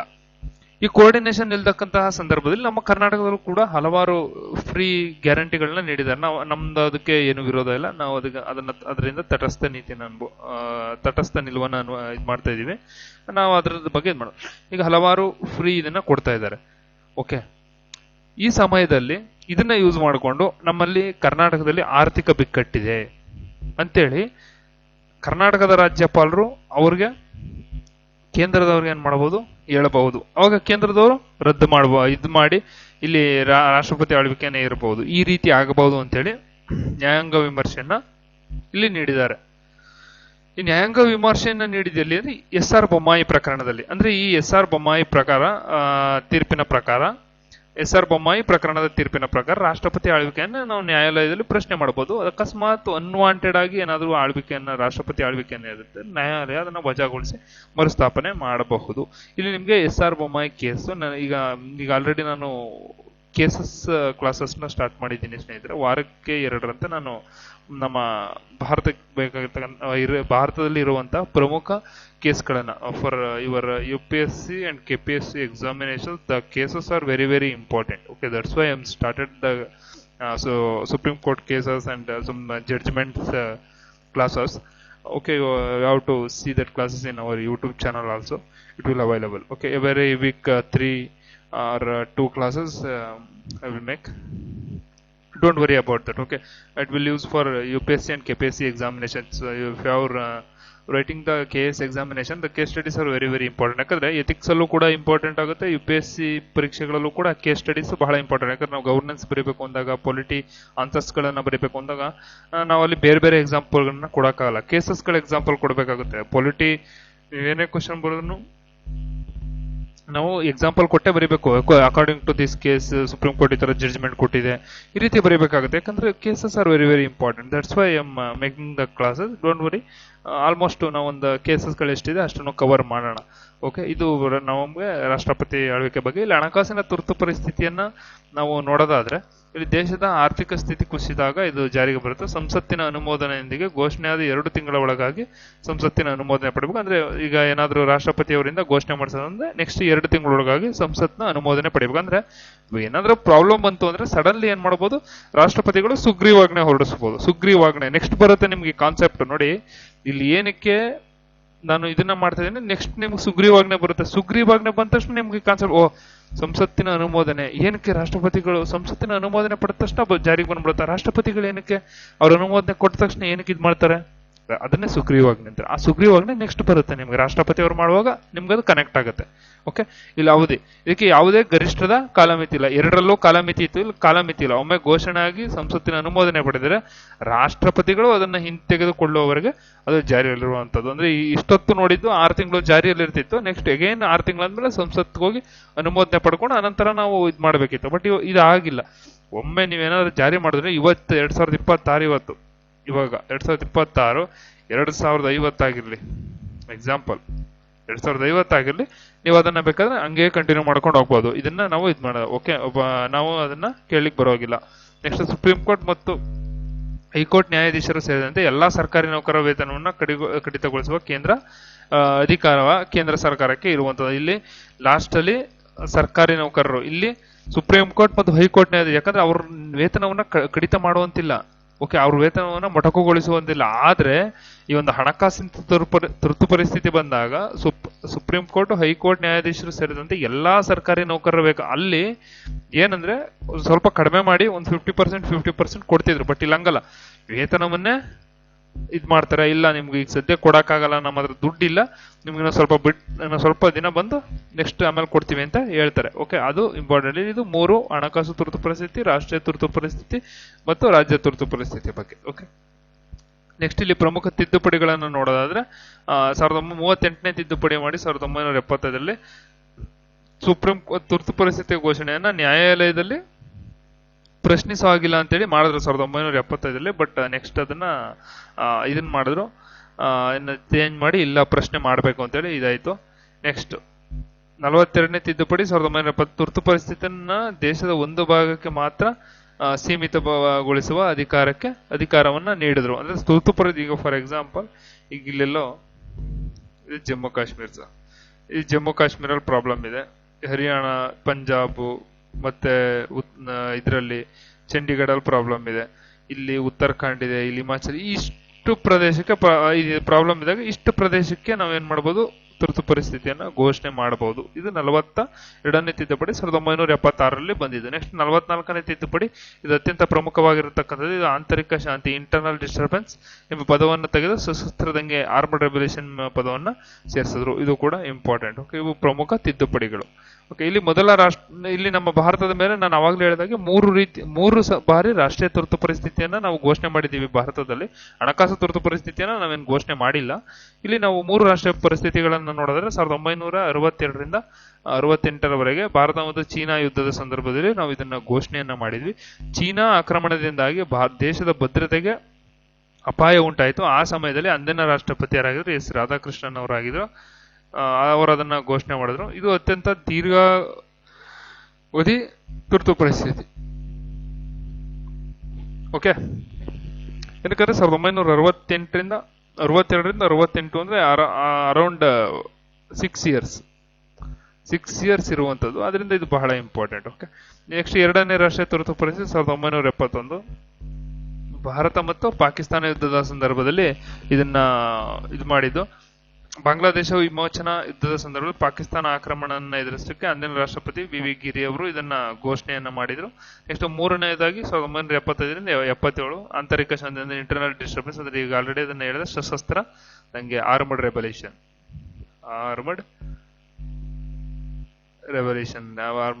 ಅಂತೇಳಿ. ಇದು ಭಾರತದ ಇತಿಹಾಸದಲ್ಲಿ ಅತ್ಯಂತ ವಿವಾದಾತ್ಮಕ ಅವಧಿ. ಇದನ್ನ ಪ್ರಧಾನಿ ಇಂದಿರಾ ಗಾಂಧಿ ಅವರು ಶಿಫಾರಸಿನ ಮೇರೆಗೆ ಅಂದಿನ ರಾಷ್ಟ್ರಪತಿಯಾಗಿರ್ತಕ್ಕಂತಹ ಫಕ್ರುದ್ದೀನ್ ಅಲಿ ಅಹಮದ್ ರವರು ಇದನ್ನ ಘೋಷಣೆಯನ್ನ ಮಾಡಿದ್ರೆ 21 ತಿಂಗಳ ಕಾಲ ಜಾರಿಯಲ್ಲಿದ್ದಂತಹ ಈ ಒಂದು ಇದರಲ್ಲಿ ಪತ್ರಿಕಾ ಸ್ವಾತಂತ್ರ್ಯ ಹಾಗೂ ಜನರ ಮೂಲಭೂತ ಹಕ್ಕುಗಳನ್ನ ನಾವು ಕಸಿದುಕೊಂಡಿದ್ವಿ. ಓಕೆ, ಇದು ನಮ್ಮ ಭಾರತದ ಮೇಲೆ 3 ಬಾರಿ ಇದಾಗಿದೆ. ಓಕೆ, ಅದೇ ರೀತಿ ನಾವು ನಮ್ಮ ಸ್ಟೇಟ್ ಗೌರ್ಮೆಂಟ್ ಎಕ್ಸಾಮ್ಗೆ ಇಲ್ಲಿ ಪ್ರಿಪೇರ್ ಆಗ್ತಾ ಇರೋದ್ರಿಂದ ನಮ್ಮ ಕರ್ನಾಟಕದ ಮೇಲೆ ಯಾವಾಗ ಆಗಿತ್ತು ಅಂತೇಳಿ ನೋಡೋಣ. ಕರ್ನಾಟಕಕ್ಕೆ ಒಟ್ಟು 6 ಬಾರಿ ರಾಜ್ಯ ತುರ್ತು ಪರಿಸ್ಥಿತಿ ಅಥವಾ ರಾಷ್ಟ್ರಪತಿ ಆಳ್ವಿಕೆಯನ್ನ ನಾವು ಇದನ್ನ ಮಾಡಿದೀವಿ. ಅಂದ್ರೆ ನಿಮ್ಗೆ ಆಲ್ರೆಡಿ ಹೇಳಿದಾಗೆ 356ನೇ ವಿಧಿಯನ್ವಯ ರಾಜ್ಯ ಸರ್ಕಾರ ಸಂವಿಧಾನಾತ್ಮಕವಾಗಿ ಮತ್ತು ಸಂವಿಧಾನಕ್ಕೆ ಬದ್ಧವಾಗಿ ಕಾರ್ಯನಿರ್ವಹಿಸಲಿಕ್ಕೆ ವಿಫಲವಾದಾಗ ರಾಷ್ಟ್ರಪತಿಗಳು ಈ ಆಳ್ವಿಕೆಯನ್ನ ಏರುವಂತದ್ದು. ನೆಕ್ಸ್ಟ್ ಇಲ್ಲಿ ಮೊದಲ ಬಾರಿ ಅಂದ್ರೆ 1971ರಿಂದ 72, ಮಾರ್ಚ್ 23, 1971ರಿಂದ ಮಾರ್ಚ್ 20, 1972, ಸುಮಾರು 1 ವರ್ಷ. ಅಂದನ ಮುಖ್ಯಮಂತ್ರಿ ವೀರೇಂದ್ರ ಪಟೇಲ್ ಅವರ ಒಂದು ನೇತೃತ್ವದ ಸರ್ಕಾರ ದಲ್ಲಿ ಆಗಿರ್ತಕ್ಕಂತಹ ಪಕ್ಷದ ಬಿಕ್ಕಟ್ಟಿನಿಂದ ಬಹುಮತ ಕಳೆದುಕೊಂಡಾಗ ಮೊದಲ ರಾಷ್ಟ್ರಪತಿ ಆಳ್ವಿಕೆಯನ್ನ ಏರಿದ್ರು. ನೆಕ್ಸ್ಟ್ 2ನೇ ಬಾರಿಗೆ ನೋಡೋದಾದ್ರೆ 1977ರಿಂದ 78, ಅವಧಿ ಡಿಸೆಂಬರ್ 31, 1977ರಿಂದ ಫೆಬ್ರವರಿ 28, 1978. ಅಂದ್ರೆ ಮುಖ್ಯಮಂತ್ರಿ ದೇವರಾಜ ಅರಸು ಅವರಿದ್ದು ಅವರ ಸರ್ಕಾರವನ್ನ ಕೇಂದ್ರ ಸರ್ಕಾರ ವಜಾ ಮಾಡ್ತು. ಆ ಸಂದರ್ಭದಲ್ಲಿ ಈ ತುರ್ತು ಪರಿಸ್ಥಿತಿಯನ್ನ ಘೋಷಣೆ ಮಾಡಬೇಕಾಗಿ ಬಂತು. ಎಷ್ಟು 3ನೇ ಬಾರಿ 1989ರಿಂದ 1990. ಇದು ಒಂದು ಐತಿಹಾಸಿಕ. ಇದು ನೋಡಿ, ಏಪ್ರಿಲ್ 21, 1989ರಿಂದ ನವೆಂಬರ್ 30, 1989ರವರೆಗೆ. ಹಿನ್ನೆಲೆ ಇಲ್ಲಿ ಬಂದು SR ಬೊಮ್ಮಾಯಿ ಅವರು, ನಾವು SR ಬೊಮ್ಮಾಯಿ ಕೇಸ್ ನೋಡಿದೀವಿ. SR ಬೊಮ್ಮಾಯಿ ಅವರು ಅವರ ಸರ್ಕಾರ ಬಹುಮತ ಕಳೆದುಕೊಂಡಿದೆ ಅಂತ ಒಂದು ಕಾರಣದಿಂದ ರಾಜ್ಯಪಾಲರ ಒಂದು ಶಿಫಾರಸ್ಸಿನ ಮೇರೆಗೆ ಅದನ್ನ ಸರ್ಕಾರವನ್ನು ವಜಾ ಮಾಡಿದ್ರು. ಆದ್ರೆ ಅಲ್ಲಿ ನೆಕ್ಸ್ಟ್ ಏನಾಯ್ತು ಅಂದ್ರೆ ಅವರು ಸುಪ್ರೀಂ ಕೋರ್ಟ್ ಕೇಸ್ಗೆ ಹೋದ್ರು. ಸುಪ್ರೀಂ ಕೋರ್ಟ್ ಕೇಸ್ಗೆ ಹೋದಾಗ ಅದು ಜುಡಿಷಿಯಲ್ ರಿವ್ಯೂಗೆ ಕೊಡಬೇಕು, ನ್ಯಾಯಾಂಗ ವಿಮರ್ಶೆ ಕೊಡ್ಬೇಕಂತೇಳಿ ಅವರು ಸುಪ್ರೀಂ ಕೋರ್ಟ್ ಅಲ್ಲಿ ಹೇಳುವಂಥದ್ದು. ಇದೊಂದು ಐತಿಹಾಸಿಕ ತೀರ್ಪು. ಈ ಕೇಸನ್ನ ಸ್ಟಡೀಸ್ನ ನೆಕ್ಸ್ಟ್ ಕೇಶವಾನಂದ ಭಾರತಿ ಕೇಸ್ ಆದ ತಕ್ಷಣ ನೆಕ್ಸ್ಟ್ ಕೇಶವಾನಂದ ಭಾರತಿ ಕೇಸ್ ಮಾಡ್ತೀನಿ ನಾನು. Okay, don't worry. Kesavananda Bharati case ಮಾಡ್ತೀನಿ. ಕೇಶವಾನಂದ ಭಾರತಿ ಕೇಸ್ ಆದ ತಕ್ಷಣ ನೆಕ್ಸ್ಟ್ SR ಬೊಮ್ಮಾಯಿ ಕೇಸ್ನೇ ತೆಗೆದುಕೊಳ್ತೀನಿ. ನೆಕ್ಸ್ಟ್ 4ನೇ ಬಾರಿ ಅಂದ್ರೆ ಅಕ್ಟೋಬರ್ 1990ರಿಂದ ನೆಕ್ಸ್ಟ್ ಅಕ್ಟೋಬರ್ 17, ಕೇವಲ 7 ದಿನಗಳು ಈ ಒಂದು ತುರ್ತು ಪರಿಸ್ಥಿತಿ ಇದ್ದಂಥದ್ದು. ಅಷ್ಟೇ ಇಲ್ಲಿ ಹಿನ್ನೆಲೆ ವೀರೇಂದ್ರ ಪಾಟೀಲ್ ಅವರು ಆರೋಗ್ಯದ ಕಾರಣ ಆ ರಾಜಕೀಯ ಅಸ್ಥಿರತೆಯಿಂದಾಗಿ ಕೇವಲ 7 ದಿನಕ್ಕೆ ಇದಾಗಿತ್ತು. ಇಲ್ಲಿ 5ನೇ ಬಾರಿಗೆ 2007 ಅಕ್ಟೋಬರ್ 9, 2007ರಿಂದ ನವೆಂಬರ್ 11, 2007ರವರೆಗೆ ಬಿಜೆಪಿ ಮತ್ತು JDS ಮೈತ್ರಿ ಸರ್ಕಾರದಲ್ಲಿದ್ದಾಗ ಅಧಿಕಾರದಲ್ಲಿ ಕೆಲವೊಂದಷ್ಟು ಬಿಕ್ಕಟ್ಟು ಉಂಟಾದಾಗ ಇಲ್ಲಿ HD ಕುಮಾರಸ್ವಾಮಿ ಅವರು ಅಧಿಕಾರವನ್ನು ಹಸ್ತಾಂತರ ಮಾಡ್ಬೇಕಂದ್ರೆ ಯಡಿಯೂರಪ್ಪನವ್ರಿಗೆ ಅಧಿಕಾರವನ್ನು ಹಸ್ತಾಂತರ ಮಾಡಬೇಕಿತ್ತು, ಬಟ್ ಮಾಡಿರ್ಲಿಲ್ಲ. ಬಟ್ ಅದು ರಾಜಕೀಯ ವಿಚಾರ, ನಮ್ಗದ್ರದ ಅವಶ್ಯಕತೆ ಕೂಡ ಇಲ್ಲ. ಆ ಒಂದು ಸಂದರ್ಭದಲ್ಲಿ HD ಕುಮಾರಸ್ವಾಮಿ ಅವರು ಅಧಿಕಾರದಲ್ಲಿದ್ದಂತಹ ಸಂದರ್ಭ, ಇಲ್ಲಿ ನಮಗೆ ರಾಜಕೀಯ ಬಿಕ್ಕಟ್ಟು ಉಂಟಾದಾಗ, ಅಧಿಕಾರ ಹಂಚಿಕೆ ಬಿಕ್ಕಟ್ಟು ಉಂಟಾದಾಗ ಇಲ್ಲಿ ಅವರು ಏನಾಗಿತ್ತು, ರಾಷ್ಟ್ರಪತಿ ಆಳ್ವಿಕೆ ಏರಿದರು. ನೆಕ್ಸ್ಟ್ 6ನೇ ಬಾರಿ 2007ರಿಂದ 2008ರವರೆಗೆ. ಇಲ್ಲಿ ನವೆಂಬರ್ 20, 2007ರಿಂದ ಮೇ 29, 2008ರವರೆಗೆ ಇಲ್ಲಿ BS ಯಡಿಯೂರಪ್ಪ ಅವರು ಮುಖ್ಯಮಂತ್ರಿಯಾಗಿ ಪ್ರಮಾಣ ವಚನ ಸ್ವೀಕರಿಸಿ 7 ದಿನಗಳಲ್ಲಿ JDS ಬೆಂಬಲ ವಾಪಸ್ ತಗೋಬಿಡುತ್ತೆ. ಆನಂತರ ಇಲ್ಲೇನಾಗುತ್ತೆ, ಸರ್ಕಾರ ಯಾವುದೂ ಇರಲ್ಲ. ಆ ಸಮಯದಲ್ಲಿ ರಾಜ್ಯಪಾಲರು ರಾಷ್ಟ್ರಪತಿ ಆಳ್ವಿಕೆಯನ್ನ ಏರ್ಬೇಕಾಗುತ್ತೆ ಸ್ನೇಹಿತರೆ. ಓಕೆ, ನೆಕ್ಸ್ಟ್ ಇಲ್ಲಿ ಪ್ರಮುಖ ಅಂಶಗಳನ್ನ ನೋಡೋದಾದ್ರೆ ನೋಡಿ, ಅತಿ ಹೆಚ್ಚು ಅವಧಿ ಮೊದಲ ಬಾರಿಗೆ 1971ರಿಂದ 72, ಇಲ್ಲಿ ಸುಮಾರು 1 ವರ್ಷಗಳ ಕಾಲ ರಾಷ್ಟ್ರಪತಿ ಆಳ್ವಿಕೆ ನಮ್ಮ ಕರ್ನಾಟಕ ರಾಜ್ಯದ ಮೇಲಿತ್ತು. ಅತಿ ಕಡಿಮೆ ಅವಧಿ ಬಂದು 1990, ಕೇವಲ 1 ವಾರ ಅಂದ್ರೆ 7 ದಿನ ಮಾತ್ರ ಜಾರಿಯಲ್ಲಿತ್ತು. ಇಲ್ಲಿ ಬೊಮ್ಮಾಯಿಯರು ಪ್ರಕರಣದ ನಂತರ ಕೇಂದ್ರ ಸರ್ಕಾರ ಇಚ್ಛಾನುಸಾರ ರಾಜ್ಯ ಸರ್ಕಾರಗಳನ್ನು ವಜಾಗೊಳಿಸಲಿಕ್ಕೆ ಸುಪ್ರೀಂ ಕೋರ್ಟ್ ಕಡಿವಾಣ ಆಗ್ತು, ಹಾಗೂ ಅದನ್ನ ನ್ಯಾಯಾಂಗ ವಿಮರ್ಶೆಗೆ ಒಳಪಡಿಸಿ ಅಂತೇಳಿ ಹೇಳ್ತು. ನೆಕ್ಸ್ಟ್ ನಾವು ಇಲ್ಲಿ ಕರೆಂಟ್ ಅಫೇರ್ಸ್ ಅನ್ನು ಕೂಡ ಸ್ಟಡಿ ಮಾಡ್ಬೇಕು ಸ್ನೇಹಿತರೆ. ಓಕೆ, ಕರೆಂಟ್ ಅಫೇರ್ಸ್ ನಾವು ನೋಡೋದಾದ್ರೆ ಮಣಿಪುರದಲ್ಲಿ 2023ರಿಂದ ಜಾರಿಯಲ್ಲಿದ್ದಂತಹ ಒಂದು ಪ್ರೆಸಿಡೆಂಟ್ ರೂಲ್ ಅನ್ನ ನಾವು ಇವಾಗ ವಾಪಸ್ ತೆಗೆದುಕೊಂಡಿದ್ದಾರೆ ರಾಷ್ಟ್ರಪತಿ ದ್ರೌಪದಿ ಮುರ್ಮು ಅವರು. ಅಂದ್ರೆ ಅಂದಿನ ಒಂದು ಅಲ್ಲಿ ಮೈತೇಹಿ ಮತ್ತು ಕುಕಿ ಅಂತಕ್ಕಂಥ 2 ಜನಾಂಗದ ನಡುವೆ ಘರ್ಷಣೆ ಉಂಟಾಗಿದೆ. ಈ ಘರ್ಷಣೆ ಉಂಟಾದಂತಹ ಒಂದು ಇದರಿಂದ ಅಲ್ಲಿ ರಾಷ್ಟ್ರಪತಿ ಆಳ್ವಿಕೆಯನ್ನು ಏರಲಾಗಿತ್ತು. ಅಂದಿನ ಮುಖ್ಯಮಂತ್ರಿ ಎನ್ ಬಿರೇನ್ ಸಿಂಗ್ ಅವರು ಅದನ್ನ ಹತ್ತಿಕ್ಲಿಕ್ಕೆ ವಿಫಲ ಆಗಿದ್ರು, ಹಾಗೂ ಕಾನೂನು ಸುವ್ಯವಸ್ಥೆ ಕೂಡ ಹದಗೆಟ್ಟಿದೆ. ಈ ಹಿನ್ನೆಲೆಯಲ್ಲಿ ರಾಷ್ಟ್ರಪತಿ ಆಳ್ವಿಕೆಯನ್ನು ಏರಲಾಗಿತ್ತು. ಆದ್ರೆ ಇತ್ತೀಚಿನ ಒಂದು ಇದರ ಪ್ರಕಾರ ಇಲ್ಲಿ ರಾಷ್ಟ್ರಪತಿ ಆಳ್ವಿಕೆಯನ್ನು ವಾಪಸ್ ತೆಗೆದುಕೊಂಡಿದ್ದಾರೆ. ಸುಮಾರು 1 ವರ್ಷದ ನಂತರ ಅಂದ್ರೆ ಫೆಬ್ರವರಿ 4, 2026ರಂದು ಮಣಿಪುರದಲ್ಲಿ ರಾಷ್ಟ್ರಪತಿ ಆಳ್ವಿಕೆಯನ್ನ ಅಧಿಕೃತವಾಗಿ ಹಿಂದಕ್ಕೆ ಪಡೆದಿದ್ದಾರೆ. ಹೊಸ ಸರ್ಕಾರ ಅಂದ್ರೆ ರಾಷ್ಟ್ರಪತಿ ಆಳ್ವಿಕೆಯನ್ನ ಪಡೆದ ನಂತರ ಬಿಜೆಪಿಯ ಯಮುನಂ ಖೇಮ್ಚಂದ್ ಸಿಂಗ್ ಎಂತಕ್ಕಂತಹ ಒಬ್ರು ಮಣಿಪುರದ ನೂತನ ಮುಖ್ಯಮಂತ್ರಿಯಾಗಿ ಇಲ್ಲಿ ಅಧಿಕಾರ ಸ್ವೀಕರಿಸಿರುವಂತದ್ದು. ಸ್ನೇಹಿತರೆ, ಇದಿಷ್ಟು ಇವತ್ತಿನ ತರಗತಿ. ಅಂದ್ರೆ ನಾವಿಲ್ಲಿ ರಾಷ್ಟ್ರೀಯ ತುರ್ತು ಪರಿಸ್ಥಿತಿ ಆಗಲಿ, ರಾಜ್ಯ ತುರ್ತು ಪರಿಸ್ಥಿತಿ ಆಗಲಿ, ಹಣಕಾಸು ತುರ್ತು ಪರಿಸ್ಥಿತಿ ಆಗಲಿ, ತುರ್ತು ಪರಿಸ್ಥಿತಿ. ಓಕೆ, ಏನಕ್ಕಂದ್ರೆ ತುರ್ತು ಪರಿಸ್ಥಿತಿ ಘೋಷಣೆ ಆಗಬಾರದು. ಯಾಕಂದ್ರೆ ಈಗಿನ ಒಂದು ಸಂದರ್ಭದಲ್ಲಿ ರಾಜಕೀಯವಾಗಿ ಎಷ್ಟೋ ವಿಚಾರಗಳು ನಡೆಯುವಂಥದ್ದು. ಅಧಿಕಾರಕ್ಕಾಗಿ, ಇನ್ನೊಂದಕ್ಕಾಗಿ, ಮಗದೊಂದಕ್ಕಾಗಿ ಹಲವಾರು ಈ ರೀತಿಯಾದಂತಹ ಕೆಲವೊಂದು ಕೆಟ್ಟ ಆಡಳಿತ ವ್ಯವಸ್ಥೆಗಳಿರುವಂಥದ್ದು. ಬಹುಶಃ ನನ್ನ ಪ್ರಕಾರ ಹೋದ್ರೆ ಈ ರೀತಿ ಎಲ್ಲ ನಾವು ಇದನ್ನ ಏರ್ಬಾರ್ದು. ಓಕೆ, ಈ ತರ ಆದಾಗ ರಾಜಕೀಯ ಅಸ್ಥಿರತೆ ಉಂಟಾಗುತ್ತೆ, ಅಥವಾ ಇನ್ನೊಂದಾಗುತ್ತೆ, ಮತ್ತೊಂದಾಗುತ್ತೆ. ರಾಜ್ಯಗಳಲ್ಲಿ ಜನರು ವಿಶ್ವಾಸವನ್ನ ಕಳ್ಕೊಳ್ತಾರೆ ಸರ್. ಜನರು ವಿಶ್ವಾಸಗಳನ್ನ ಜನರಿಗೆ ತೊಂದರೆ ಆಗುತ್ತೆ. ಅದರಲ್ಲೂ ಕೆಳ ಮಟ್ಟದಲ್ಲಿ ಇರ್ತಕ್ಕಂತಹ ಜನರಿಗೆ ತುಂಬಾ ಕಷ್ಟ ಆಗುತ್ತೆ. ಅದರಿಂದ ತುರ್ತು ಪರಿಸ್ಥಿತಿ ಅನ್ನೋದು ಅಷ್ಟು ಸುಲಭ ಕೂಡ ಅಲ್ಲ. ಓಕೆ, ಇದಿಷ್ಟು ಇವತ್ತಿನ ತರಗತಿಯ ಮಾಹಿತಿ. ಇದು ಒಂದು ಪಾಲಿಟಿ ಕ್ಲಾಸ್ನ ನಾವು ಒಂದು ಲೈನ್ ಅಲ್ಲಿ ಹೋಗ್ತಾ ಇದೀವಿ. ಓಕೆ, ಒಂದು ಲೈನಲ್ಲಿ ಒಂದು ಸ್ಕೇಲಲ್ಲಿ 30 ಸೆಂಟಿಮೀಟರ್ ಇರ್ತವೆ. ನಾವೀಗ 8ನೇ ಸ್ಕೇಲಲ್ಲಿ 8ನೇ ಸೆಂಟಿಮೀಟರ್ ಅಲ್ಲಿ ಇರುವಂಥದ್ದು. ಓಕೆ, ಇಲ್ಲಿ ನಾವು ರಾಷ್ಟ್ರೀಯ ತುರ್ತು ಪರಿಸ್ಥಿತಿ ವಿಧಿ 352 ಇಲ್ಲಿ ಏನಕ್ಕಾಗಿ ಯುದ್ಧಗಳನ್ನ ಮಾಡ್ತಾರೆ, ರಾಜ್ಯ ತುರ್ತು ಪರಿಸ್ಥಿತಿಯಲ್ಲಿ ಏನಕ್ಕೆ ಮಾಡ್ತಾರೆ, ಮತ್ತು ಹಣಕಾಸು ತುರ್ತು ಪರಿಸ್ಥಿತಿ ಯಾವ ರೀತಿ ಇರುತ್ತೆ, ಈ ರೀತಿಯಾದಂತಹ ಹಲವಾರು ವಿಚಾರಗಳನ್ನ ಇವತ್ತಿನ ಒಂದು ತರಗತಿಯಲ್ಲಿ ಬಹಳ ಇದಾಗಿ ಮಾಡಿದೀವಿ, ಅಧ್ಯಯನವನ್ನ ಮಾಡಿದೀವಿ. ಈ ತರಗತಿ ನಿಮ್ಗೆಲ್ರಿಗೂ ನಿಜವಾಗ್ಲೂ ಬಹಳ ಯೂಸ್ ಆಗಿದೆ ಅಂತ ಅನ್ಕೋತೀನಿ. ಇಲ್ಲ ಸರ್, ನಮ್ಗೆ ಸ್ವಲ್ಪ ಕನ್ಫ್ಯೂಸ್ ಇತ್ತು, ನಾವು ಆ ಬುಕ್ಸ್ಗಳೆಲ್ಲ ಓದ್ತಾ ಇದ್ವಿ, ಈ ಬುಕ್ಸ್ಗಳೆಲ್ಲ ಓದ್ತಾ ಇದ್ವಿ, ನಮ್ಗೆ ಅರ್ಥ ಆಗಿಲ್ಲ ಅನ್ನೋದಾದ್ರೆ ಬಹಳ ಈಸಿ ಲ್ಯಾಂಗ್ವೇಜ್ ಅಲ್ಲಿ ನಾನು ನಿಮ್ಗೆ ನೀಡಿರುವಂತದ್ದು. ಈ ಒಂದು ತರಗತಿ ನಿಮ್ಗೆ ಅರ್ಥ ಆಗಿ, ಇಲ್ಲ ಸರ್ ತುಂಬಾ ಚೆನ್ನಾಗಿ ಅರ್ಥ ಆಗಿದೆ ಈ ತರಗತಿ ಅಂದ್ರೆ ದಯವಿಟ್ಟು ಯೂಟ್ಯೂಬ್ ಅಲ್ಲಿ ಒಂದು ಲೈಕ್ ಕೊಡಿ, ಹಾಗೂ ಟೆಲಿಗ್ರಾಮ್ಗೆ ಜಾಯ್ನ್ ಆಗಿ. ಅಲ್ಲೂ ಕೂಡ ನಂದು ID ಇರುತ್ತೆ. ಓಕೆ, ನಾನು ID ಕೊಡ್ತೀನಿ, ಒಂದು ನಿಮಿಷ. ಇದು ನನ್ನ ID ಸ್ನೇಹಿತರೆ. ಓಕೆ, ದಯವಿಟ್ಟು ನಿಮ್ಗೆ ಎನಿ ಡೌಟ್ಸ್ ಬಂದ್ರೆ ಈ ID-ಗೆ ನೀವು ಮೆಸೇಜ್ ಅನ್ನು ಹಾಕ್ಬೋದು. ನಾನು ನೋಡೋದು ಇವತ್ತೇ ರಿಪ್ಲೈ ಮಾಡೋದು, ಅಥವಾ ನಾಳೆ ಇರ್ಬೋದು, ಅಥವಾ ವಿತಿನ್ 3 days ನಾನು ನಿಮ್ಗೆ ರಿಪ್ಲೈ ಕೊಡ್ತೀನಿ. ಓಕೆ, ವಿತಿನ್ 3 days ನಾನು ನಿಮ್ಗೆ ರಿಪ್ಲೈ ಕೊಡ್ತೀನಿ. ಏನೋ ಡೌಟ್ ಇದ್ರೆ ನೀವು ಕೇಳಬಹುದು. ಓಕೆ, ಅದು ಬಿಟ್ಟು ನಿಮ್ಗೆ ಬಿಟ್ಟು ಇನ್ಯಾವ್ದಾದ್ರು ಕ್ಲಾಸ್ಗಳಿಲ್ಲ ಸರ್, ನಮ್ಗೆ ಈ ತರದ ಕ್ಲಾಸ್ಗಳು ಮಾಡಿ ಅಂದ್ರೆ ಖಂಡಿತವಾಗಿಯೂ ನಾನು ಮಾಡ್ಕೊಡ್ತೀನಿ. ನೆಕ್ಸ್ಟ್ ಇಲ್ಲಿ ನಮ್ಮ ಯೂಟ್ಯೂಬ್ ಚಾನಲ್ನ ಇದಿದೆ, ಲಿಂಕ್ಗಳಿದೆ ಎಲ್ಲ. ಯೂಟ್ಯೂಬ್ ಚಾನಲ್ ಲಿಂಕ್ ಇದೆ, ಟೆಲಿಗ್ರಾಮ್ದಿದೆ, ಇನ್ಸ್ಟಾಗ್ರಾಮ್ ಇದೆ, ಎಕ್ಸ್ ಅಕೌಂಟ್ ಇದೆ, ಲಿಂಕ್ಡ್ಇನ್, ಎಲ್ಲಾ ಕಡೆನೂ ಇದೀವಿ ಸರ್.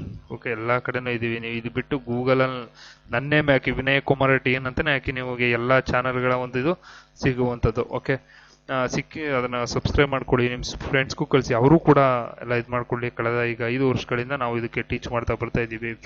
ಎಲ್ಲಾನು ಫ್ರೀಯಾಗಿ ಕೊಡ್ತಾ ಇದೀವಿ. ಮತ್ತೆ ನಮ್ದು ಮ್ಯಾಗಝಿನ್ ಕೂಡ ಇದೆ, ಮ್ಯಾಗಝಿನ್ ಕೂಡ ನಿಮ್ಗೆ ಫ್ರೀಯಾಗಿ ಸಿಗ್ತಾ ಇರುವಂತದ್ದು. ಓಕೆ, ಅದರಿಂದ ಎಲ್ಲವನ್ನೂ ನೀವು ಸದುಪಯೋಗ ಮಾಡಿಕೊಂಡು ಒಂದು ಒಳ್ಳೆಯ ಹಂತಕ್ಕೆ ಹೋಗ್ಲಿ ಅಂತ ದೇವರಲ್ಲಿ ನಾನು ಪ್ರಾರ್ಥಿಸ್ತಾ ಇವತ್ತಿನ ತರಗತಿಯನ್ನ ಸ್ನೇಹಿತರೆ ಇಲ್ಲಿಗೆ ಮುಗಿಸ್ತಾ ಇದ್ದೀನಿ ಅಂತ ಹೇಳ್ತಾ ಎಲ್ರಿಗೂ ಒಳ್ಳೇದಾಗ್ಲಿ.